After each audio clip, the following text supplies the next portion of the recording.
वरती या ठिकाणी अनेक ठिकाणी असेल या ठिकाणी आम्ही सत्ता कमी करणार पण या ठिकाणी खाली बसा या थोडं दूध घ्या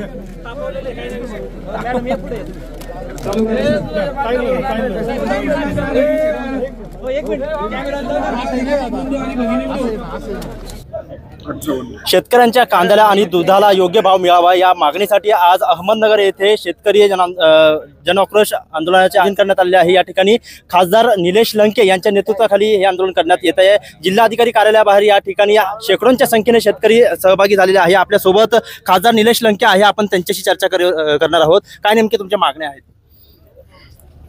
माझ्या मागण्या नाही, महाराष्ट्रातील तमाम शेतकऱ्यांची मागणी आहे। कारण आज तुम्ही पाहिलं असन आमच्या शेतीमालाला विशेष करून कांदा, सोयाबीन आणि कपाशी याला हमी भाव मिळाला पाहिजे। आणि आमची सगळ्यात जिव्हाळ्याची मागणी शेतीला जोडधंदा म्हणून ज्या व्यवसायाकडे पाहतो तो म्हणजे दूध धंदा। आज दुधाला हमी भाव मिळाला पाहिजे। कमीत कमी दुधाला 40 रुपये लिटर रेट भेटला पाहिजे, बाजार भाव मिळाला पाहिजे, ही आमची मागणी आहे। कारण आपण जर बाकी बाजूच्या राज्यामध्ये जर परिस्थिती पाहिली, गुजरातमध्ये दुधाला 41 रुपये रेट आहे। तेच पंजाबला गेलं पुढं तर पंजाबला 45 रुपयापर्यंत दुधाला बाजार मिळतो। महाराष्ट्र हा एकेकाळ भारत देशामध्ये सगळ्यात शेतीच्या बाबतीत एक सुबकता असणारं राज्य म्हणून त्या देशात महाराष्ट्राकडे आपण पाहत होतो। त्या महाराष्ट्रात सगळ्यात जास्त आज शेतकऱ्यांची दयनीय अवस्था आहे। शेतकऱ्यांना आत्महत्या केल्याशिवाय पर्याय नाही अशी अवस्था आहे। त्यामुळे आमची सगळ्यात प्रामुख्याने मागणी आहे, शेतीमालाला हमी भाव मिळाला पाहिजे, शेतकऱ्यांचं कर्ज माफ झालं पाहिजे आणि सगळ्यात महत्त्वाचं आमच्या दुधाला 40 रुपये लिटर। आज तुम्ही जर पाहिलं, जर दुधाच्या उत्पादन खर्च पाहिला, उत्पादन खर्च म्हणजे मी सांगतो म्हणून नाही, दुग्ध विकास विभागाचा रिपोर्ट मी पाहिला, त्यामध्ये उत्पादन खर्च हा 42 रुपयापर्यंत जातो। काय हा रिपोर्ट कोणाचा आहे? हा माझा नाही, हा दुग्ध विकास विभागाचा रिपोर्ट आहे की उत्पादन खर्चच 42 रुपयापर्यंत जातो। जर उत्पादन खर्च एवढा असेल तर उलट तर सरकारने उलट त्यावर 5-10 रुपये ॲड केले पाहिजे, तरी आमचं म्हणणं आहे ठीक आहे, उत्पादन खर्चाच्या रकमेतच आमच्या दुधाला बाजार भाव मिळाला पाहिजे। या अनुदान वगैरे राजकीय नाद व्हायला नको आम्हाला, आमच्या हक्काचा आम्हाला द्या।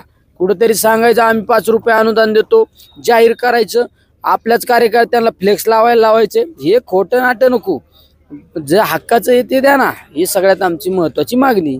आपण पाहतोय की गळ्यात कांद्याची माळ आहे, त्याचबरोबर पोलीस बांधवांना देखील सकाळी दूध वाटप केलंय, नेमकं काय कारण होतं? काय कारण म्हणजे आमच्या दुधाला बाजार भाव मिळत नाही तोपर्यंत आता हे दूध ओतून देता येत नाही हो। हे दूध ओतून देणं म्हणजे हे नाही ना, आमचा शेतकरी काबाड कष्ट करतो, घाम गाळीतो आणि बिचारा शेतात माल पिकवितो, तिकडं त्याच्यातून कुठं पशुखाद्याला कुठं गोळी पेंडान कुठं भुसान हे ते करतो आणि ते दूध काढायचं आणि ते जर ओतून देण्यापेक्षा आपलं पाजलेलं बरं ना। तेवढेच आमचे पोलीस बांधव 24 घंटे लोकांचं संरक्षण करतात, तेवढं तंदुरुस्त होतील। त्याच्यामुळे सकाळपासून या ठिकाणी तुम्ही बसलेला आहात, कोणकोणते अधिकारी या ठिकाणी तुमची भेट घेण्यासाठी आले? जिल्हाधिकारी ते पाटील नावाचे कोणतरी प्रांत होते आणि दुसरे उपजिल्हाधिकारी कोणतरी राजेंद्र पाटील म्हणून आलते। ते दोघांशी काय बोलणार आहे हो। आता जर मी पण लोकप्रतिनिधी म्हणून 1 महिन्यापूर्वी निवडून आलो ना, तर कलेक्टरनी येणं अपेक्षित होतं, पण कलेक्टर काय आले नाही। पण जाऊ दे, आता कलेक्टर म्हणजे मोठे माणसं असतात, नाही जरी आले तरी काय अडचण नाही, आमचं हे चालणार आहे। आम्ही काय दाखवायसाठी आंदोलन केलं का आम्हाला रिझल्ट पाहिजे, आम्ही रिझल्ट घेणारे लोक आहे। त्यामुळे हे आंदोलनाची दिशा आमची उद्या मोठ्या स्वरूपात असणार आहे। उद्या तर आम्ही गुरांची छावणीच करणार, इथं डेअरी सुद्धा इथंच करणार, इथंच दूध काढणार आणि इथंच रस्त्यावर दूध वाटणार आम्ही लोकांना। त्याच्यामुळे उद्या मोठ्या प्रमाणात इथं आंदोलन करणार आहे। तुम्ही पहिल्यांदा संसदेत गेलात आणि त्या ठिकाणी अधिवेशन देखील आता नुकतंच झालेलं आहे। अहमदनगर दक्षिण मधले कोणते प्रश्न तुम्ही त्या ठिकाणी मांडले, कोणाकोणाची भेट घेतली, कोणता? मी सगळ्यात महत्वाचं आहे ना, माझा नगर मनमाड रस्त्याची इतकी दुरावस्था आहे, शिर्डीचे साईबाबांकडे जाणारा रस्ता आहे आणि त्या रस्त्यावर कमीत कमी 500-600 लोकांना बळी पडावं लागलेलं आहे. हजारो लोकांना अपंगत्व आलेलं आहे. त्या रस्त्याची मागणी केली मी. अजून अनेक काही प्रश्नांच्या बाबत मी रेल्वे मंत्र्यांशी पण त्या ठिकाणी माझा पत्राद्वारे त्या ठिकाणी संपर्क केला की रेल्वेचे काय प्रश्न आहे. मला नगर ते पुन्हा एक शटल बस चालू करायची, शिर्डी नगर अशी पुन्हा अशा अनेक प्रश्न आहे. आता आम्ही ते सगळं समजून घेऊन कशा पद्धतीने आपल्याला पुढे जाता येईल त्यासाठी प्रयत्न करतो. असं आंदोलन तुमचं कधीपर्यंत हे आंदोलन सुरू राहणार तुमचं? आंदोलन कधीपर्यंत म्हणजे काय, आम्ही आलो काय निवेदन देऊन जाणारे माणसं आहे का? आउटपुट मिळणं चाहिए, माझ्या शेतकऱ्यांना न्याय मिळाला पाहिजे. हे भीक नको आम्हाला.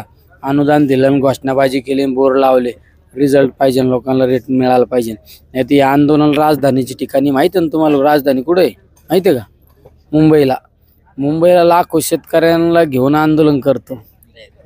नक्कीच या ठिकाणी बघितलं तर आमच्या मागण्या जोपर्यंत मान्य होत नाही तोपर्यंत हे आंदोलन सुरूच राहणार आहे आणि राजधानीच्या ठिकाणी आंदोलन करू असं देखील इशारा या ठिकाणी खासदार निलेश लंके यांनी दिलेला आहे. मोबिन खान, माय न्यूज, अहमदनगर.